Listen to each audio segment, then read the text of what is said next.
تمہیں گھومنے جانا ہے، چلو آؤ میرے ساتھ میں، ابھی تمہیں گھما کے لاتا ہوں، کل کوئی کام نہیں، سب جلد سے جلوس ایک طرف، اور میری بیوی کو میری ضرورت ہے، میری بیوی کا موڈ آف ہے، تو میری جانو سائیں کا ہر حکم سر آنکھوں پر، ہم ابھی گھومنے جائیں گے، ڈنر بھی باہر ہی کریں گے، لیکن اس سب سے پہلے ہم ہاسپٹل چلیں گے، تم صبح گری ہو نا، تمہیں چوٹ لگی ہے نا۔ وہ انتہائی محبت سے پھر اس کا ہاتھ ٹٹولنے لگا۔ ڈھونڈیں ارے ڈھونڈیں، شاباش، کہیں نہ کہیں تو کوئی چوٹ نظر آ ہی جائے گی، کوئی پرانی کہیں نشان ہوگا۔ وہ خود ہی اپنے ہاتھ کو ٹٹولنے لگی کہ شاید اسے کوئی چھوٹی موٹی چوٹ نکل آئے اور ڈاکٹر کے پاس چلی جائے، لیکن پھر اس کا ہاتھ پکڑ کر تقریباً کھینچتے ہوئے انداز میں بیڈ کے پاس لائے۔ میں یہاں سے یہاں گری ہوں، اس نے بیڈ سے زمین کی طرف اشارہ کیا۔ کوئی آسمان سے زمین پر نہیں گری کہ مجھے کوئی بڑی چوٹ لگ گئی، حد ہوتی ہے کسی بات کی، میں چینج کر کے آتی ہوں، آپ تب تک اس جگہ ٹھیک سے دیکھ لیں، ہو سکتا ہے آپ زبردستی مجھے کوئی چوٹ لگانے میں کامیاب ہو جائیں۔ وہ اسے ڈانٹتے ہوئے واش روم میں بند ہو گئی، جبکہ دائم سچ میں بیڈ سے لے کر زمین تک جگہ کا ٹھیک سے معائنہ کر رہا تھا کہ وہاں سے گرنے سے چوٹ لگ سکتی ہے۔ تھوڑی دیر میں وہ خوبصورت سا پرپل کلر کے کپڑوں میں باہر آئی۔ میں نے دیکھا ہے جانو سائیں، یہاں سے چوٹ لگ سکتی ہے، تمہیں ڈاکٹر کی ضرورت ہے، جھٹکا لگا ہوگا اور جھٹکا بھی طبیعت کے لیے اچھا نہیں ہوتا، ہم پہلے ڈاکٹر کے پاس چلیں گے، تم نیچے آؤ، میں گاڑی سٹارٹ کرتا ہوں۔ وہ کہتا وہ نیچے چلا گیا، جبکہ جانو سائیں اس کی چوڑی پشت کو گھورتے ہوئے اس کے پیچھے بھاگتی ہوئی آئی تھی۔ وہ تیار ہو کر باہر آئی، اس کا بالکل ارادہ نہیں تھا، لیکن کل تائشہ کے بعد نے اس کے اندر تک کو ہلا کر رکھ دیا۔ اس کی ماں کیسے اس کے سامنے اپنے مرنے کی بات کر سکتی تھی؟ کیا وہ جانتی نہیں تھی کہ باپ کی جدائی کے بعد اس کے بچے کس حال میں ہیں؟ اگر اس کی شادی اس کے لیے اتنی ہی اہم تھی تو اسے شادی پر کوئی اعتراض نہیں تھا، اور ویسے بھی وہ لوگ صرف اسے دیکھنے آئے تھے، کون سا آج ہی رشتہ پکا کرنے والے تھے۔ اس لیے وہ تائشہ کی بات مانتے ہوئے چائے کی ٹرے لے کر باہر آئی، جب سامنے ہی شادی والے اس خوبصورت نوجوان کو بیٹھے دیکھا۔ یہ ہے میری بیٹے زمل، تائشہ نے محبت سے کہا جب اس عورت نے اسے اپنے پاس آنے کا اشارہ کیا۔ وہ خاموشی سے اس عورت کے پاس آ کر بیٹھ گئی۔ وہ لڑکا بڑی دلچسپ نظروں سے اسے دیکھ رہا تھا، جسے وہ اگنور کر کی۔ بہن، ہم تو شادی کی انگوٹھی پہنانے آئے ہیں، ہمیں آپ کی بیٹی ہر لحاظ سے پسند ہے۔ وہ عورت مسکراتے ہوئے اس کا ہاتھ تھام کر انگوٹھی پہنانے لگی، جبکہ ان کی اس حرکت پر زمل نے تائشہ کی طرف دیکھا اور پھر فریدہ بیگم کی طرف، جو ایسے ہاتھ میں انگوٹھی پہنانے کے لیے پہلی انگوٹھی اتار رہی تھی۔ بیٹا، یہ انگوٹھی تو اتر ہی نہیں رہی، فریدہ بیگم نے اس کی طرف دیکھتے ہوئے کہا۔ یہ انگوٹھی اتنی آسانی سے تھوڑی نہ اترے گی، یہ تو گبر نے اسے پہنائی تھی محبت کی نشانی کے طور پر۔ کوئی بات نہیں امی، دوسرے ہاتھ میں پہنا دیں، شارک نے ان کی مشکل آسان کی۔ نہیں بیٹا، شادی کی انگوٹھی اس ہاتھ میں اسی انگلی پر پہنائی جاتی ہے، اس انگلی کی نس دل تک جاتی ہے، فریدہ بیگم نے سمجھاتے ہوئے کہا، اور پھر ایک فیصلہ کرتے ہوئے اس انگوٹھی کے ساتھ اس انگوٹھی کو بھی پہنا دیا۔ اب اس انگوٹھی کے ساتھ ساتھ اس انگوٹھی کا بہت خیال رکھنا، فریدہ بیگم نے اس کا ماتھا چومتے ہوئے محبت سے کہا، جبکہ وہ غصے سے اس کا چہرہ سرخ ہو چکا تھا۔ اس کی ماں نے اس سے کہا تھا کہ وہ لوگ صرف اسے دیکھنے کے لیے آ رہے ہیں، لیکن یہاں تو رشتہ اس کا پکا ہو چکا تھا۔ اسے اس وقت سب سے زیادہ غصہ تو گبر پر آیا تھا، جو اسے پیار محبت کے وعدے کرتا رہا، اور اب جب اصل وقت آیا تھا تو اب اس اہم ترین کام سے وہ نکل ہی گیا۔ ایک بار وہ اس کے ہاتھ لگ جائے، اتنی آسانی سے وہ اسے بخشنے والی نہیں تھی۔ تھوڑی دیر مزید باتیں کر کے وہ سب لوگ آہستہ آہستہ چلے گئے، لیکن اس کے بعد زمل نے انگوٹھی نکال کر تائشہ کے حوالے کی تھی کہ واپس ان لوگوں کے حوالے کر دے، وہ ہر کسی کی شادی نہیں کرے گی، وہ صرف اور صرف اپنی ماں کی بات کا مان رکھتے ہوئے ان کے سامنے آئی تھی، نہ کہ رشتہ پکا کروانے۔ لیکن تائشہ نے بھی کہہ دیا کہ 2 ماہ کے بعد اس کی شادی ہے، جس کے لیے مکمل تیار رہنا چاہیے۔ اب وہ اس کی کوئی بات نہیں مانے گی۔ تقریباً 2 ماہ میں جازم کا مشن مکمل ہو جانا تھا، اور اس کے بعد ہی وہ جازم و شازم کے ولیمے کے ساتھ ہی اس کی شادی کے بارے میں سوچ رہی تھی، جبکہ دل آج بہت دنوں کے بعد یونیورسٹی آئی تھی۔ نوکری چھوڑنے کے بعد وہ پڑھائی پر زیادہ دھیان دینے لگی، لیکن اس ڈر تو ان لڑکوں سے اسے لگتا تھا جو آج کل ہر لڑکی کو ٹارگٹ کیے ہوئے تھے۔ وہ ہر آنے جانے والی لڑکی کو تنگ کرتے تھے، اس کی سہیلی کو کتنی بار تنگ کر چکے تھے، 1-2 بار تو وہ خود ان کا شکار بن چکی تھی، لیکن گھر میں یہ ساری باتیں اس نے کبھی کسی کو نہیں بتائی تھی۔ لیکن اب اس نے سنا تھا کہ انہی لڑکوں میں کچھ اور لڑکے شامل ہو چکے ہیں جو پہلے سے زیادہ نہ صرف بدتمیز ہیں بلکہ بے خدا انداز میں لڑکیوں کو ٹچ بھی کرتے ہیں۔ اسی لیے بہتر ہے کہ چھٹی کا وقت ہوتے ہی وہ جلدی سے جلدی یونیورسٹی سے نکل جائے۔ ویسے تو اس نے صبح ڈرائیور سے کہا تھا کہ وہ اسے لینے کے لیے وقت پر آ جائے، لیکن اس کے باوجود بھی وہ نہیں آیا۔ اسے ڈر تھا کہ کہیں وہ لڑکے اس کے پاس نہ پہنچ جائیں۔ اس کی سہیلی کافی دیر اس کے ساتھ بیٹھی رہی، لیکن پھر اس کی گاڑی آئی تو وہ بھی چلی گئی۔ ان دونوں کے گھر کے راستے بہت مختلف تھے۔ کچھ اس کے گھر والوں کی سختی تھی جس کی وجہ سے وہ اسے کوئی آفت تک نہ کر پائی۔ دل کے علاوہ اب یونیورسٹی میں بہت سارے لوگ تھے، لیکن پھر بھی وہ کافی زیادہ ڈری ہوئی تھی۔ وہ اٹھ کر باہر گاڑی دیکھنے لگی۔ جب وہ لڑکوں کے آوارہ دودت یونیورسٹی میں داخل ہوئے اور اسے دیکھنے لگے، وہ فوراً اپنی کلاس کی طرف چلی گئی، لیکن یہاں آ کر اسے یہ لگا کہ وہ اس طرف آ کر غلطی کر چکی ہے، کیونکہ اس طرف کوئی بھی نہیں تھا۔ وہ جیسے ہی واپس جانے کے لیے مڑی تو سامنے ہی وہ لڑکے اسے دیکھ کر شیطانی انداز میں مسکرائے۔ وہ خوفزدہ ہو کر مزید آگے بڑھنے لگی، لیکن وہ نہیں جانتی تھی کہ اس طرف جا کر وہ مزید غلطی کر رہی ہے۔ وہ لڑکے بھی اس کے پیچھے بھاگے، شاید ان کو نہیں پتہ تھا کہ اس طرف کوئی نہیں ہے۔ اس نے جیسے ہی اپنی کلاس میں قدم رکھا، پیچھے وہ لوگ بھی اس کی طرف آئے۔ کلاس میں کوئی بھی نہیں تھا۔ دل کو ان سے ڈر لگنے لگا۔ یہ تو وہ جانتی تھی کہ وہ اس کے ساتھ کوئی بھی خد سی گری ہوئی حرکت نہیں کریں گے، کیونکہ یہ یونی تھی۔ اس کا انجام وہ لوگ بھی جانتے تھے، لیکن یہاں آ کر وہ بری پھنس چکی تھی۔ وہ جلد سے جلد یہاں سے نکلنا چاہتی تھی، لیکن یقیناً وہ لوگ اسے چھوڑنے والے نہیں تھے۔ کہنے کو ان کا مقصد صرف اور صرف لڑکیوں کو تنگ کر کے تھوڑی دیر کا مزہ لینا تھا، لیکن اس کی وجہ سے وہ نہ جانے کتنے لڑکیوں کی زندگی برباد کر چکے تھے۔ ہائے ڈارلنگ، کیسی ہو؟ ہمیں ویلکم کر رہی ہو یہاں آ کر؟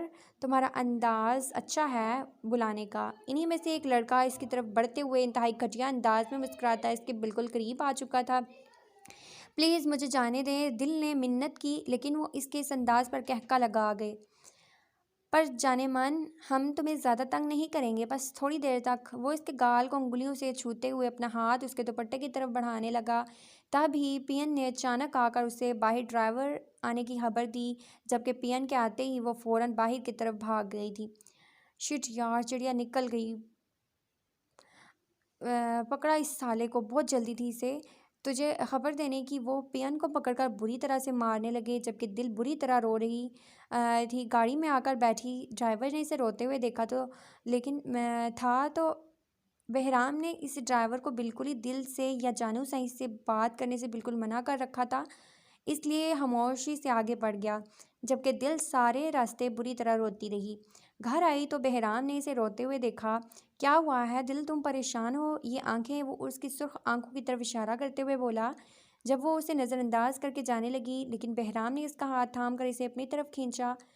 ہوا کیا ہے؟ وہ غصے سے بولا تھا۔ کچھ نہیں ہوا، برائے مہربانی کر کے جان چھوڑے میری، ہر وقت میرے سر پہ نہ مسلط رہا کریں، وہ غصے سے کہتی اپنے کمرے میں چلی گئی، جبکہ بہرام نے بس اتنا ہی کہا تھا کہ کچھ تو ہوا ہے جو وہ اسے چھپا رہی ہے، جس کا پتہ وہ لگا کر رہے گا۔ اگلے دن بھی وہ صبح ہی اٹھ گئی، لیکن یونیورسٹی نہیں جانا چاہتی تھی۔ دادو سائیں آج کل بہت بیمار بھی رہنے لگی تھی، اس کے پیپر قریب تھے، اس لیے وہ نہیں چاہتی تھی کہ وہ یونیورسٹی سے چھٹی کرے، لیکن کل کے واقعے کے بعد اس کا بالکل بھی یونیورسٹی بھی جانے کا دل نہیں کر رہا تھا۔ دل بہت خوف زدہ تھی، لیکن اپنی پریشان دادو سائیں یا بہرام کے سامنے بیان نہیں کر سکتی تھی۔ مگر سب جانے کے بعد بھی بہرام اگنور کر گیا تھا، جیسے پہلے کرتی تھی، جسے لے کر بہرام پریشان تھا۔ دادو اگلے ہی مہینے اس کی رخصتی کرنا چاہتی تھی۔ وہ چاہتی تھی کہ جیسے ہی دل کے پیپر ختم ہوں اسے ہمیشہ کے لیے بہرام کے حوالے کر دیں، جبکہ دل کا روکھا انداز بہرام کو پریشان کر رہا تھا۔ وہ یونیورسٹی آئی تو کافی گھبرائی ہوئی ان لڑکوں کو دیکھ رہی تھی جو اسے کہیں بھی نظر نہ آئے۔ اس کی سہیلی ہادیہ بہت خوشی سے اس کے قریب آئی تھی۔ یار تمہارا شوہر تو کمال کا ہے، تمہیں پتہ ہے کل اس نے کیا کیا؟ وہ گنڈے ہیں نا، وہی جو کالج میں آتے ہیں لاسٹ ایئر کے، ان کی ایسی دھلائی کی کہ وہ ساری زندگی یاد رکھیں گے، ابھی بھی ہسپتال میں پڑے ہیں وہ۔ ارے وہ لمبے قد والا لڑکا یاد ہے نا تجھے؟ تمہارے شوہر نے اس کی انگلیاں جلا دی۔ اس کی بات پر اچانک دل کو یاد آیا، کل اس لڑکے نے تو اس کو چھوا تھا، اچھا سبق سکھایا ہے اس نے سب کو۔ اس کی سہیلی ہادیہ خوشی سے بول رہی تھی۔ تم سے کس نے کہہ دیا کہ یہ سب کچھ میرے شوہر ہی انہوں نے کیا ہے؟ کوئی اور بھی تو ہو سکتا ہے، کسی اور نے کیا ہو شاید۔ اس کے یقین پر دل پریشانی سے بولی، جی نہیں، سب کچھ تمہارے شوہر نے کیا ہے، اور اس نے یہ بھی کہا ہے کہ اگر کوئی پولیس کیس کرنا ہو تو بہرام شاہ کے نام پر کرنا، اور آئندہ میرے دل کو چھوا تو تمہارا حشر تک بگاڑ دوں گا میں۔ ویسے کمال کا ہے تمہارا شوہر، کتنے دھڑلے سے کہہ دیا کہ بہرام مقدم شاہ کے نام پر کیس کر دینا۔ لیکن دل سے دور رہنا۔ وہ ابھی بہرام کی تعریفوں کے گن گا رہی تھی جب کہ دل بنا کچھ بولے کلاس روم میں چلی گئی۔ ارے تم کچھ نہیں کہو گی، تمہارا شوہر تم سے اتنا پیار کرتا ہے، اس نے تمہارے لیے اتنے بڑے گنڈوں سے پنگا لے لیا۔ اس کی سہیلی تقریباً اس کے پیچھے بھاگتے ہوئے آئی۔ کوئی احسان نہیں کیا انہوں نے، نکاح میں ہیں ان کے تو اتنا تو وہ کریں گے نا، وہ ایٹیٹیوڈ سے کہتی آگے بڑھ چکی تھی جبکہ اس کی بات کا مطلب اس کی سہیلی کو سمجھ نہیں آیا تھا۔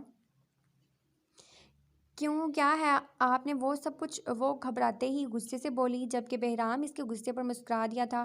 تمہیں کیا لگتا ہے میں نے کیوں کیا ہوگا یہ سب کچھ؟ اس کے سوال پر وہ آگے سے سوال کرنے لگا جس سے دل کا غصہ مزید بڑھ گیا، کیونکہ موقع مل گیا تھا آپ کو دوسروں کو مار پیٹ کر اپنی طاقت دکھانے کا، یہی وجہ ہوگی۔ اس کے انتہائی غصے سے کہنے پر وہ کھل کر مسکرایا۔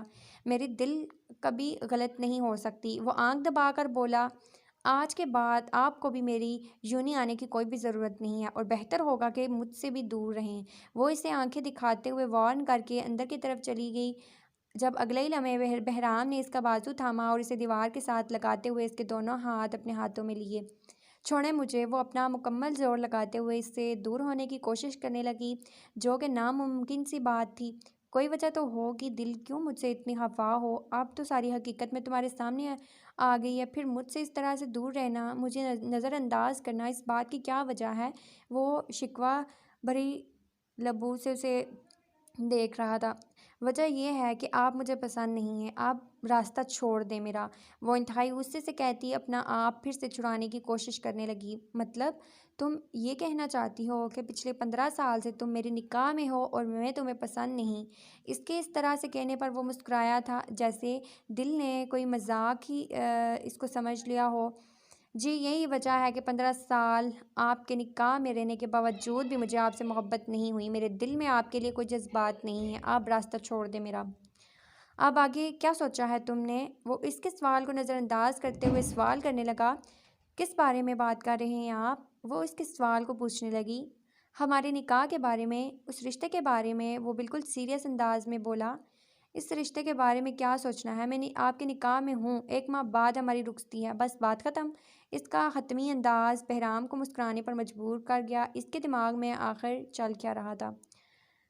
بس بات ختم، وہ مسکراتے ہوئے اس کے الفاظ دہرانے لگا۔ جی ہاں، وہ کہہ کر جانے لگی جب بہرام نے ایک بار پھر سے اسے بازو سے تھام کر اپنے قریب کھینچ لیا۔ مسز بہرام شاہ، اگر بات اتنی آسانی سے ختم ہوتی تو نکاح اور شادی جیسے بندھن میں بندھنے کی بھی ضرورت ہی نہیں پڑتی۔ اصل زندگی تو شادی کے بعد شروع ہوتی ہے جس میں بہت کچھ سمجھنا اور برداشت کرنا پڑتا ہے۔ اپنے دماغ سے یہ بات نکال دو کہ 1 مہینے کے بعد رخصتی کے بعد بات ختم ہو جائے گی۔ اصل بات تو رخصتی کے بعد شروع ہوگی جب تم میری دلہن بن کر میرے ساتھ جاؤ گی۔ وہ بے باک ہوا۔ آپ کی فضول باتیں ختم ہو چکی ہیں تو میں جا سکتی ہوں؟ وہ اپنے سرخ ہوتے کانوں گالوں کو ہاتھ لگاتے پوچھنے لگی جبکہ چہرہ اس کی باتوں سے تپنے لگا تھا۔ میں تو کب کا تمہیں چھوڑ چکا ہوں، شاید تم میری باتیں سننے کے لیے ہی رکی ہو۔ وہ دلکشی سے مسکراتا ہوا اسے دیکھنے لگا جسے وہ آزاد کیے ہوئے کب سے اسے باتوں میں لگائے ہوئے تھا جبکہ اپنا آپ اس کے حساب میں نہ محسوس کرتے ہوئے وہ اگلے ہی لمحے وہاں سے جانے لگی۔ وہ تو کب سے اس کے قریب اس لیے کھڑی تھی کیونکہ اسے لگ رہا تھا کہ بہرام نے اسے پکڑا ہوا ہے، جیسے اسے قید کیا ہوا ہے۔ ہاں قید ہی تو کیا ہوا تھا، لیکن اپنی باہوں میں نہیں بلکہ اپنی محبت میں جسے وہ قبول نہیں کرنا چاہتی تھی۔ اپنے کمرے کے دروازے پر اس نے پلٹ کر دیکھا، وہ وہیں کھڑا اسے مسکراتے ہوئے دیکھ رہا تھا جبکہ اس کا مسکراتا چہرہ دیکھتے ہوئے وہ پیر پٹکتی یوں ہی کرتی اندر چلی گئی جبکہ اس کے بچکانہ انداز پر بہرام کہکا لگاتے ہوئے دادو سائیں کے کمرے کی طرف گیا۔ وہ واپس آ چکی تھی اور صبح سے ہی گبر کو ہر اس جگہ ڈھونڈ رہی تھی جہاں وہ اس سے پہلے مل چکا تھا۔ وہ سب سے پہلے اس بلڈنگ میں گئی جہاں وہ رہتا تھا اور اس کے بعد جہاں جہاں اسے لگا کہ اسے مل سکتا ہے وہاں وہاں گئی، لیکن گبر کی کسی کو بھی اس کی کوئی بھی خبر نہیں تھی۔ اسے یہاں 2 دن گزر چکے تھے، وہ اپنا کام کرنے کے بجائے مسلسل گبر کو ڈھونڈ رہی تھی۔ آج کل اس کی تلاش شارک نہیں بلکہ ایک گبر ہو چکا تھا۔ آخر لوفر آدمی غائب کہاں ہو گیا ہے؟ جیل میں بھی ہو سکتا ہے۔ جازم کو فون کرتی ہوں، ہو سکتا ہے وہ اس کے بارے میں کچھ جانتا ہو، اور اب تو ویسے بھی وہ اسی شہر میں ہے، لیکن میں جازم کو وجہ کیا بتاؤں گی؟ وہ گبر کو ڈھونڈتے ہوئے سڑک کے کنارے سے جا رہی تھی جبکہ مسلسل خود سے بڑبڑاتے ہوئے اس کی نظر سامنے کی طرف گئی۔ پہچاننے میں 1 سیکنڈ نہیں لگا تھا، وہ تقریباً بھاگتے ہوئے اس کے پاس آئی اور بنا لوگوں کے لحاظ کیے ایک کے بعد دوسرا، دوسرے کے بعد تیسرا، تیسرے کے بعد چوتھا، 5واں، 6واں تھپڑ لگاتی چلی گئی